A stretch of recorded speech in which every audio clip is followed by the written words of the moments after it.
I had always kind of known I wanted to be a coach. Wasn't quite sure what level I wanted to coach at, whether it was going to be high school or college. But after I graduated from Maine in 2005, I worked down in the business world for about 10 months or so, and then Coach Woodward, who was the head coach for Maine at the time, and was my college coach my senior year, asked me to come back and work for him. And what did you do in the business world?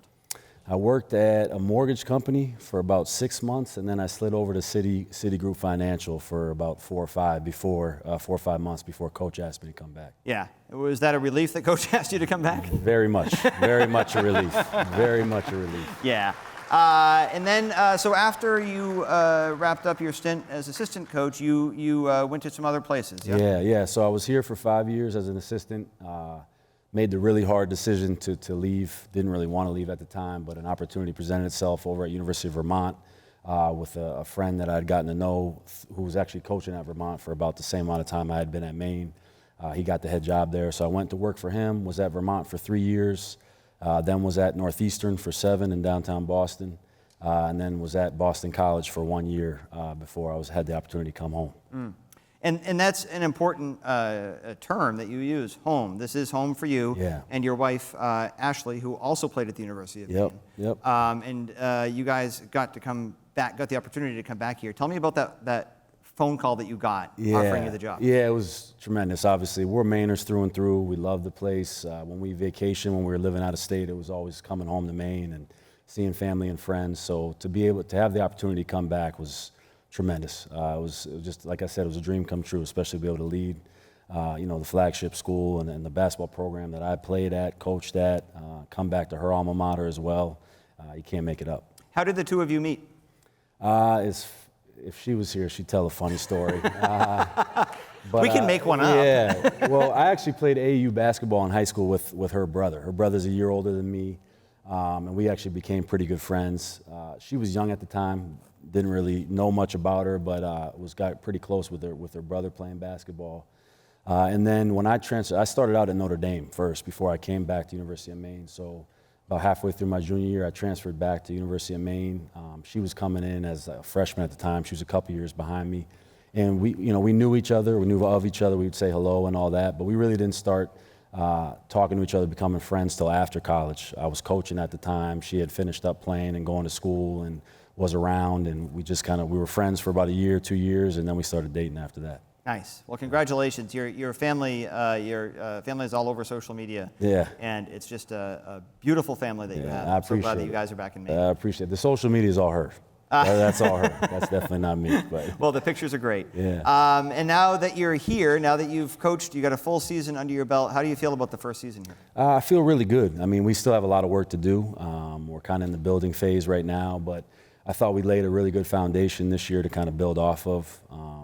There's some games there this year that obviously you wish you had back. That's always the case in basketball and any sport. But, I thought in terms of our standard and how we want to work, how we want to treat each other, type of character we want in our program, I think everything's rolling in the right direction right now. Yeah, it certainly seems that way.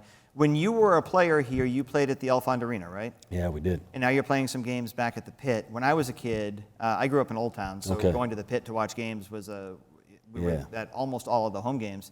And that just has an electric attitude in the Pit. You're right on top of the court as a fan. Yeah. And you can really get in the opposing team's heads. At least I think when I was 8, I felt like I could. Yeah. Is the atmosphere in the Pit as electric as you'd like it to be, or can fans do more? Yeah, I mean, I think obviously it could get better, but I thought for people that went to games at the end of the year, credit to our fans, they really started to come out and get behind this team. And we had some great games, some great atmospheres in there, and it kind of showed you what it could be on a consistent basis. So we're excited about that. I think, I'll never ask people to come to the game until we put a product out there that they're going to be proud of and that they're going to want to support. And that's kind of our job. That's my job as the head coach, our job as a staff, and our players, student athletes' job as well. So we're working towards putting a product out there that this community can get really behind. Well, and I'd say the product is well on its way there. You had an 8-4 record at home this year, which is great. Mm-hmm. And the win, and the win at BC Oh, I don't know why. I just developed in my mind this immediate hatred for BC after you won. And I don't have any reason for that at all. But now they're on my list. Yeah. How was that feeling going onto their home turf and walking away with a win? Yeah, it obviously was a great feeling, especially just to see our guys be able to go in there and get that type of win against a Power 5 team on that stage was amazing. Obviously, for me, it was a little bit of mixed emotions.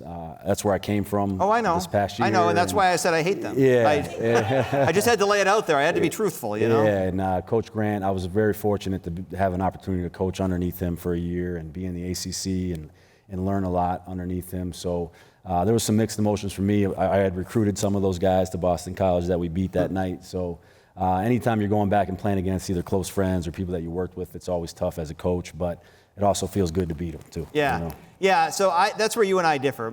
I would all be about feeling good to beat them. In fact, I'd give them one of these on the way out if I could. Congratulations, that's a big win. What are you looking ahead to for next season? What are the goals? Yeah, I mean, the goals are to continue to grow. I'm not really putting any major, numbers on it or anything like that in terms of wins and losses.